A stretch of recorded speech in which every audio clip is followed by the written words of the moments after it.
Hello दोस्तों, नमस्कार। हमारे यूट्यूब में आप सभी का स्वागत है। आप लोगों के प्यार के लिए बहुत बहुत धन्यवाद। और आज हम हमारे ख्रिस्त राजा त्यौहार का के लिए जा रहे हैं चर्च, और आप लोगों को दिखाएंगे कि हमारा ख्रिस्त राजा त्यौहार किस तरह मनाया जाता है।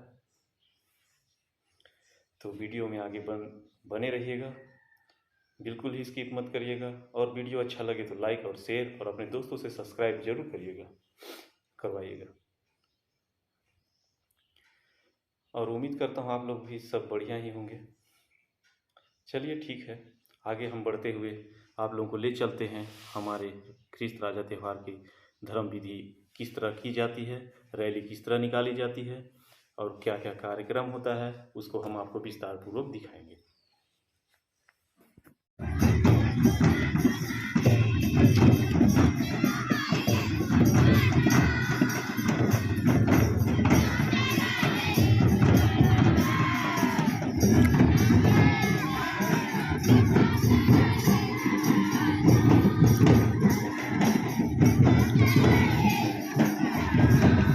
ये रैली निकाला जा रहा है हमारी सिमरा संबलपुर चर्च की ओर से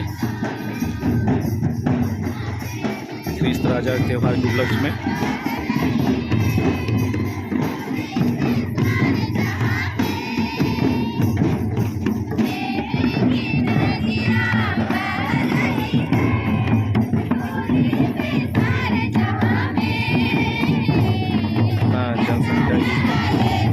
फिर भी हमारे छोटे से गांव के लिए जनसंख्या बहुत काफ़ी है।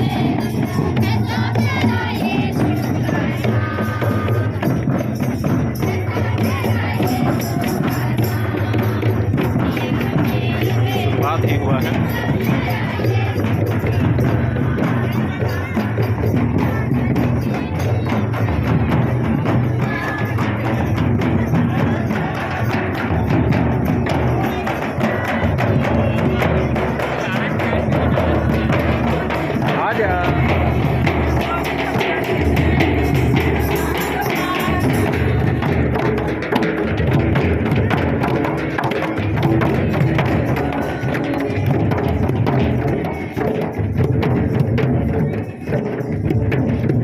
फादर हैं जो इसको संपादन कर रहे हैं।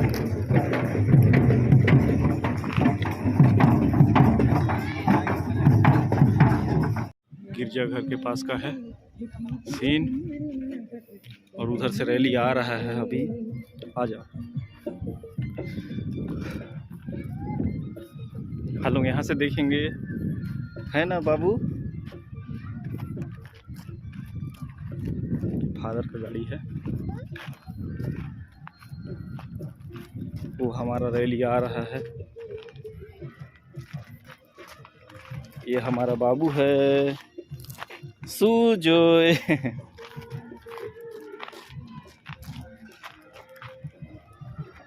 यहीं खड़ा रहना ना बाबू। ये हमारा रैली का आ रहा है।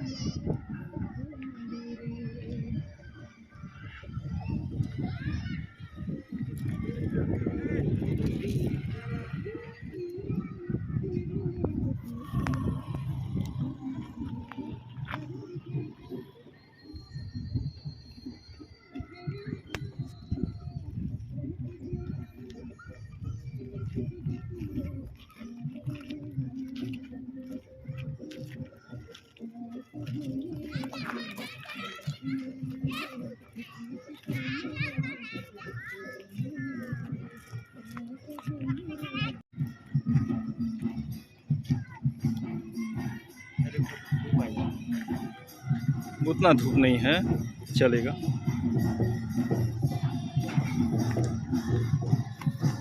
ये ख्रिस्त राजा त्यौहार का रैली आ रहे हैं, अब चर्च के पास पहुंच चुके हैं।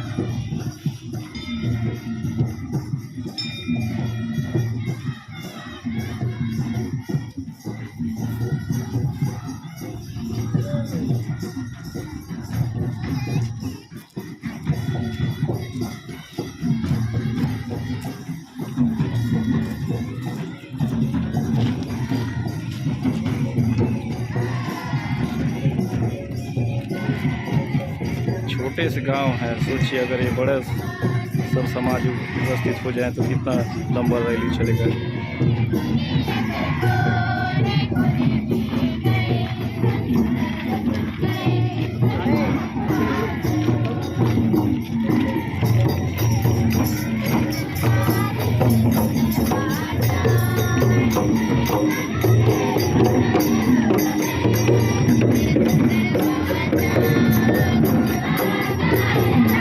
सभी समाज के हमारे ईसाई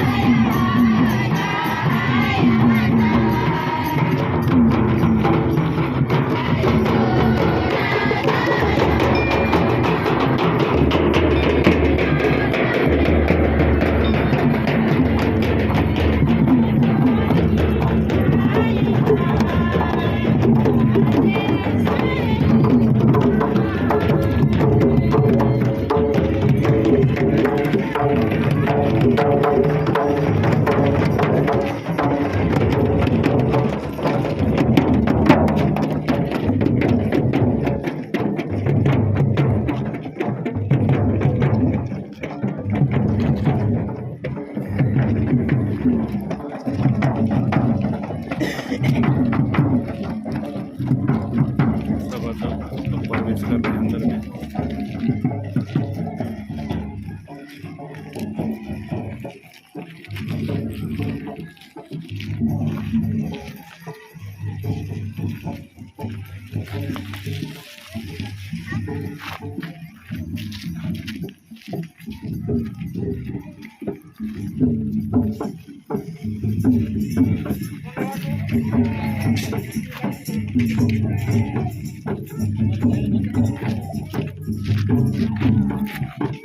पकड़े रहना था इसको।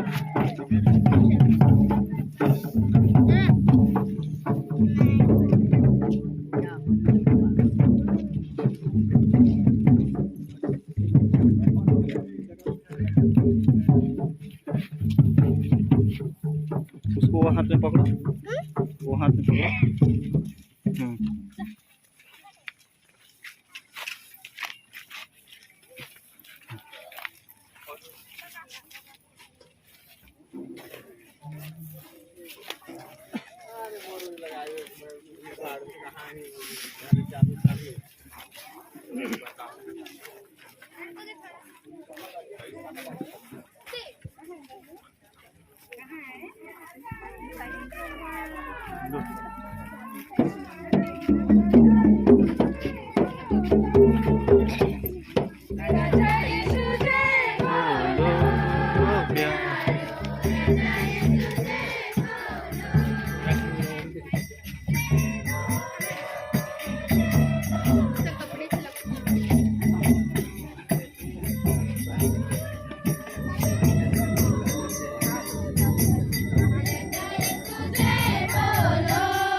बढ़िया गाना निकालने के लिए बोल तो जाता बोल देते हैं।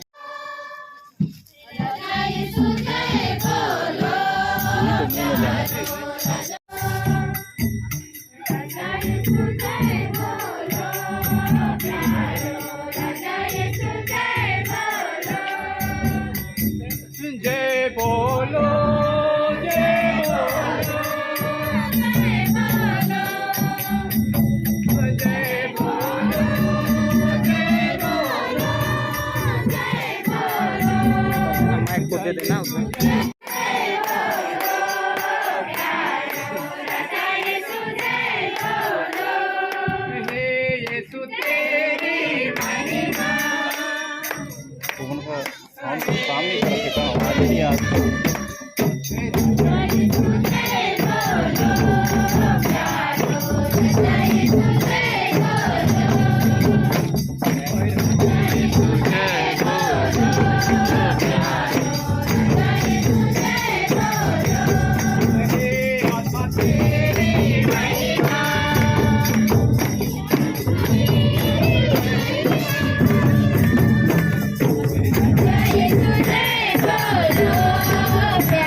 इलेक्शन का टाइम हो रहा है, इसलिए इसका तैयारी हो रहा है।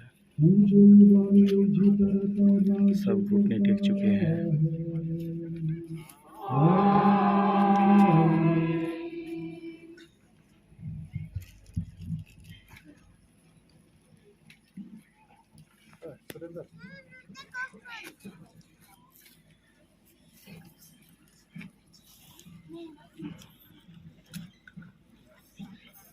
गाना नंबर S85। इस महान संस्कार हो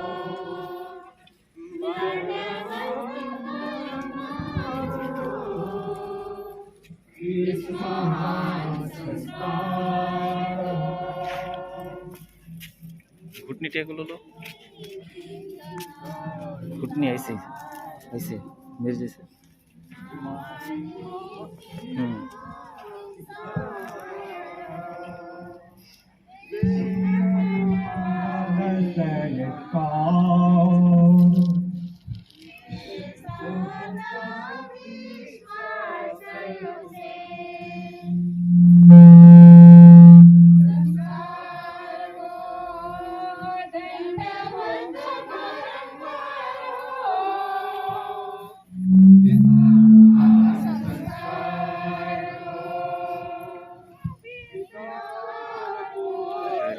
बेनेडिक्शन का कार्यक्रम होता है तो बेनेडिक्शन कर रहे हैं।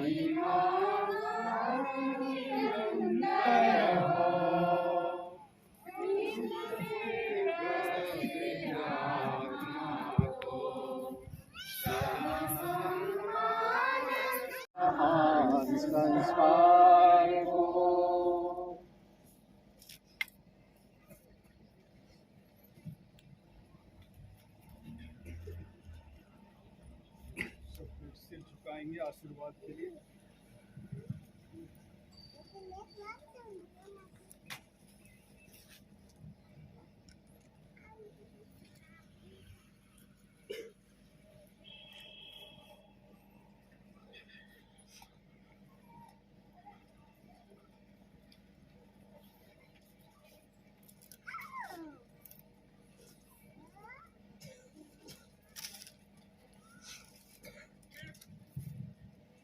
धन्य परमेश्वर, धन्य परमेश्वर, धन्य उसका पवित्र नाम, धन्य उसका पवित्र नाम, धन्य यीशु क्रिस्त परमेश्वर सत्य, धन्य यीशु क्रिस्त सत्य, धन्य यीशु का नाम, धन्य यीशु का नाम, धन्य उसका अति पवित्र हृदय, धन्य उसका पवित्र हृदय, धन्य उसका प्रमूल्यवान रक्त, धन्य उसका परमूल्यवान रक्त, धन्य परम पवित्र संस्कार में यीशु, धन्य परम पवित्र संस्कार में यीशु, धन्य पवित्र आत्मा हमारे सहायक, धन्य पवित्र आत्मा हमारे सहायक, धन्य अति पवित्र मरिया परमेश्वर की माँ, धन्य अति पवित्र मरियम परमेश्वर की माँ, धन्य उसका पवित्र और निष्कलंक भागमन, धन्य उसका पवित्र और निष्कलंक गर्भागमन, धन्य उसका प्रताप ग्रहण, धन्य उसका प्रताप युग ग्रहण, धन्य कुंवारी और माता मरियम का नाम, धन्य कुमारी और माता मरियम का नाम, धन्य उसका अति शुद्ध व संतियों से, धन्य उसका अति शुद्ध और संतियों से, धन्य अपने दूतों और संतों में परमेश्वर, धन्य अपने दूतों और संतों में परमेश्वर।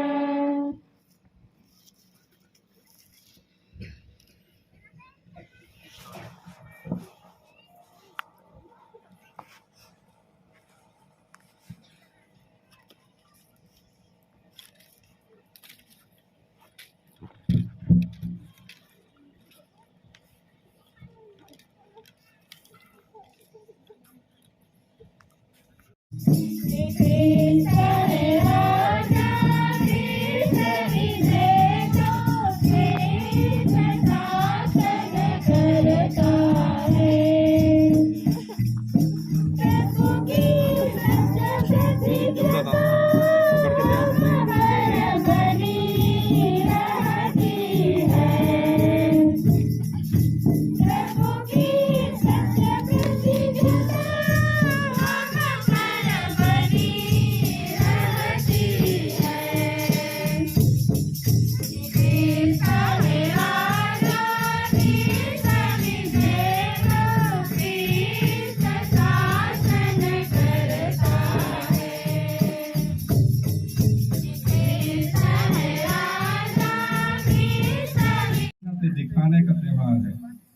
इसलिए अभी 5 मिनट का ब्रेक होगा, पानी वगैरह पी लेंगे, थक गए होंगे।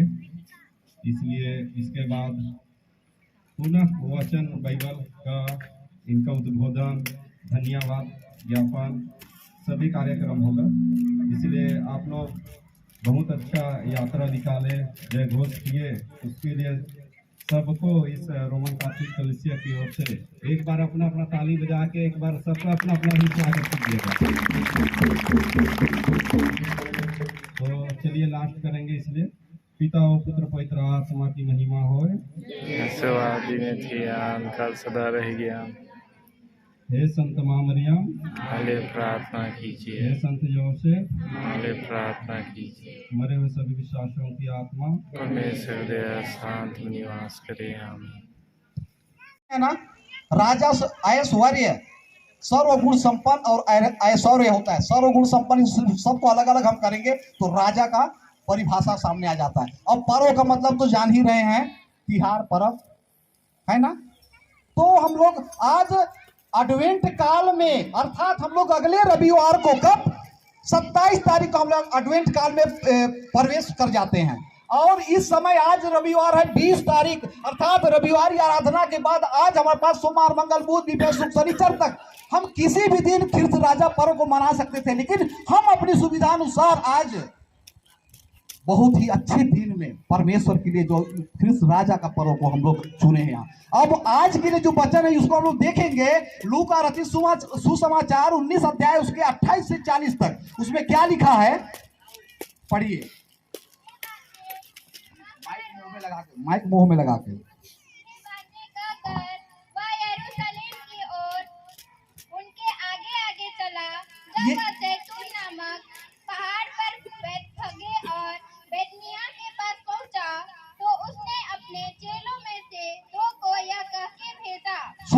शुरू से पढ़िए 28 से। ये बातें कहकर वह यरूशलेम की ओर उनके आगे आगे चला। बस ये बातें कहकर, कौन कह रहा है यहाँ, कौन कह रहा है? यीशु।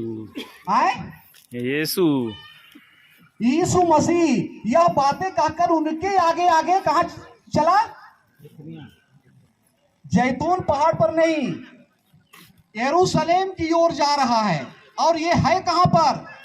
काना नगर के बैतनिय्याह बैतफगे के पहाड़ी क्षेत्र में है। और रास्ते में जैसे हम लोग आज यहां से जुलूस शुरू करते हैं और यहां से हम लोग यरूशलेम में पहुंचते हैं, वैसे ही प्रभु यीशु मसीह ये बातें कहकर, कौन सी बातें कहकर? यह वचन एक चीज को बोलता है। इसके आगे हम पाते हैं जक्कई को हम वचन में पाते हैं। जक्कई कौन था? आप लोग वचन बाइबल पढ़ते होंगे तो जान रहे होंगे। जक्कई कौन था? जक्कई एक महसूल लेने वाला, चुंगी लेने वाला का सरदार था। क्या था? चुंगी लेने वाले का सरदार था। और वह जानता था कि अभी गलील क्षेत्र से बैतनिय्याह की तरफ से होकर के प्रभु यीशु मसीह इसी रास्ते से आएगा। उसको जानते हैं वो कैसा था? वो इतना बड़ा था, 2x2। वो आदमी का कद था बहुत छोटा, नटवा सा था। वो भीड़ भाड़ में यीशु मसीह को देख नहीं सकता। इसलिए उन्होंने क्या किया, अब देखा किसी रास्ते से प्रभु यीशु मसीह आएंगे और बैतुलहम की ओर, यरूशलेम की ओर जाएंगे, तो क्यों ना मैं पेड़ में चढ़ जाऊं। और वो पेड़ में चढ़ गया। और पेड़ में चढ़ने के बाद में जब उस रास्ते से यीशु मसीह गुजर रहे थे तो उसको देखा, अरे जक्कई तुम क्या कर रहे हो पेड़ में? उधर देखो, उधर देखो। हे प्रभु, मैं नाटा था इसलिए मैं आपकी महिमा और स्तुति के लिए आपको देख नहीं पाता, इसलिए ऊपर चढ़ गया। तो यहाँ पर उस समय उस जक्कई के द्वारा 10 लोगों को 10-10 मोहरे दे करके यीशु मसीह जो बातें करता है उसी बातें को यहाँ पर बोलता है कि उन बातों को बोलकर, क्या?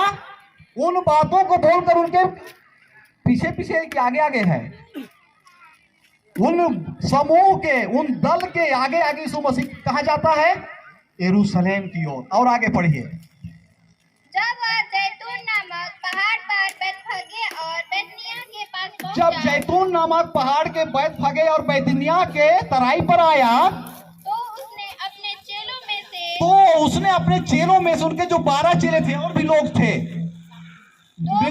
हाँ, 2 को यह कह के भेजा, 2 को यह कह करके भेजा, सामने के गांव में जाओ। सामने के गांव में जाओ। अर्थात क्या कहेंगे? लटोरी में जाओ और उसमें पहुंचते ही एक गधी का बच्चा, और उसमें वहां पहुंचते ही एक गधी का बच्चा, जिस पर कभी कोई सवार नहीं जिस था, पर कभी कोई सवार ना किया हो, बंधा हुआ तुम्हें मिलेगा, बांधा हुआ तुम्हें मिलेगा, उसे खोलकर ले आओ। उसे खोलकर मेरे पास ले आना। कौन बोल रहा है? कौन? यीशु मसीह बोल रहा है। आदेश किया है अपने दो कि यहूदियों के नवजात राजा कहाँ हैं? 3 मजूसी सामने आते हैं और यीशु के जन्म का जो समाचार उन्हें दिया गया था, उस समाचार के अनुरूप वे यीशु को ढूंढने के लिए वे निकल पड़ते हैं। और जब तारा ओझल हो जाता है, वे यरूशलेम में हैं और वे ढूंढते हुए वे किसके पास जाते हैं? महल में, हेरोद के महल में। और वहां पर उन्होंने पूछा कि नवजात राजा कहाँ है, कहाँ उनका जन्म हुआ है। और क्या हुआ? कोई किसी राजा के पास आप किसी दूसरे राजा का जिक्र करेंगे तो उस परिस्थिति में वो क्या होगा? जरूर प्रतिक्रिया होगी। और प्रतिक्रिया हुई और उन्होंने कहा जाकर पता कीजिए और पता लगने पर हमें भी बताइए ताकि हम भी उसकी जाकर के आराधना करें। लेकिन उसके मन में क्या आराधना करने की बात थी? जी नहीं, उसके आराधना करने की बात नहीं थी, लेकिन अपने प्रतिद्वंदी को हमेशा के लिए क्या करना था? उसको समाप्त कर देना था। और इसलिए नवजात राजा का जन्म। और उसके बाद में यीशु के क्रूस पर क्या लिखा हुआ था? 3 भाषाएं थी और तीनों भाषाओं में उसको लिखा गया था। क्या क्या था? क्या क्या? नहीं, भाषा क्या क्या? भाषा इब्रानी, फिर लातीनी और बोलिए मैडम, मैडम, और कौन सी भाषा में लिखा था कि यीशु नासरी यहूदियों के राजा? यीशु नासरी यहूदियों के राजा। और लिखने मात्र से वह यहूदियों के राजा नहीं हुए, लेकिन यहूदियों के राजा किस प्रकार के राजा हैं? आज के पाठ में यदि हम गौर करेंगे, आज का दिया हुआ पाठ में शुरू ही में मैंने कहा कि यीशु का जन्म किस वंशज में हुआ? दाऊद के वंश। दाऊद के वंश में यीशु का जन्म हुआ। उसका माने अगर हम वंश के अनुरूप यदि हम देखें तो यीशु राजा थे। हकीकत में वे राजा थे, क्योंकि राजा के उस घराने से ही वे आ रहे और इसलिए वे राजा थे। लेकिन यीशु आगे जाकर के हम सुसमाचार में पाते हैं, संत लूकस के 23 में हम पाएंगे, वहां पर क्या लिखा हुआ है? वहां लिखा हुआ है स्पष्ट, वो राजा है लेकिन इस संसार के नहीं। जब पिलातुस उनसे पूछता है तो वह कहता है जी हाँ, आप जो कह रहे हैं वह सच है, लेकिन मैं इस राज्य का राजा नहीं, लेकिन मैं उस राज्य का राजा हूं जो जिसे हम क्या कहते हैं? स्वर्ग कहते हैं। और इसके साथ साथ इसको अगर हम प्रमाणित करना चाहेंगे, प्रभु की इन कथनों को यदि हम प्रमाणित करना चाहेंगे, तो हम उनके पूरे बाइबल को यदि हम अध्ययन करेंगे, एक एक अंश में लिखा हुआ है कि किस प्रकार राजा के अधिकार उन्हें व्याप्त थे, उन्हें प्राप्त थे। एक राजा के पास क्या होना चाहिए? एक महल होना चाहिए। और जैसे हमारे भाई जोन ने क्या कहा, उसके पास महल था क्या? जी नहीं, उसके पास महल नहीं था। उसके पास क्या थी? एक चरनी थी जहाँ पर उनका जन्म हुआ था। महल में उसका जन्म नहीं हुआ था। और वे किस प्रकार के राजा? उनके पास अगर राजा थे तो उनके पास सेना होनी चाहिए थी। वो पूरे ब्रह्मांड के बदले उनके पास एक एरिया होना चाहिए था जो उनके साम्राज्य के अधीन आता। और उसके पास सेना होनी थी, उसके पास प्रजा, ऑलरेडी प्रजा तो है। तो ये सारी चीजें उनके पास उपलब्ध होनी थी। लेकिन यीशु कहते हैं कि मैं इस संसार का राजा नहीं हूँ, यानी कि वो इस संसार के राजा नहीं थे, लेकिन किसके राजा? हमारे हृदयों के हमारे सारे ब्रह्मांड के राजा तो निश्चित तौर पर वे थे, लेकिन किस प्रकार के राजा थे? सारी सृष्टि उसी के नाम से, जैसे आज के दूसरे पाठ में स्पष्ट दिया हुआ है कि उसी के नाम में सब कुछ की सृष्टि की गई थी और उसके अधिकार में सब कुछ दिया गया था, और इसलिए वे राजा थे, पूरे ब्रह्मांड के वे राजा थे। और उसको प्रमाणित करते हुए हमारे पहले के प्रवक्ता ने कुछ अंशों को हमारे सामने जरूर रखा था। यदि आप सतलूकस के 8 अध्याय में अगर आप जाएंगे, 8 अध्याय में जाइए,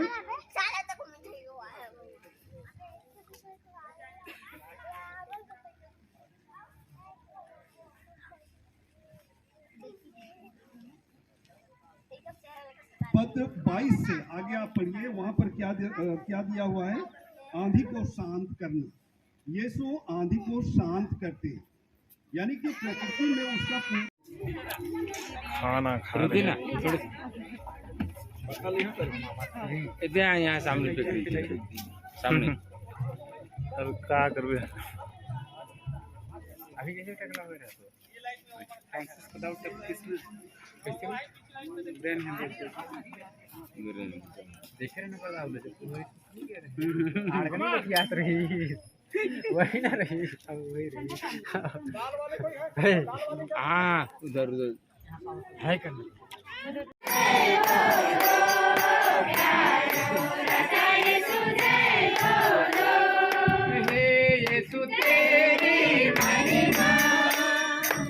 उनका साउंड तो काम नहीं कर रहा था, आवाज नहीं आ रही।